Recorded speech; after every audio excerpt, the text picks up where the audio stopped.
உச்சி நல்ல கொண்டை கோர்த்து உலகளந்தோர் நின்றாரு பிச்சி பூனுகுடனே அழகு வாசம் உண்டாரு நாட்டு பல தங்களிலே நாரணரும் வந்தாரு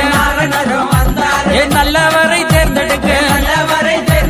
வைகுண்டரும் வந்தாரு கோல நடு மாலவரும் கோலங்கட்டி வந்தாரு கெடுபலதானருக்கு திருத்தி கொண்டு வந்தாரு வேடிக்கை காரணாய் வேசம்பல கொண்டாரு ஏவல் சீவாயிகளை வலப்புறமா கொண்டாரு பஞ்சவரை முன்னை விட்டு தொட்டு நாமம் தந்தாரு அவனி எங்கும் மாறாரு வாசி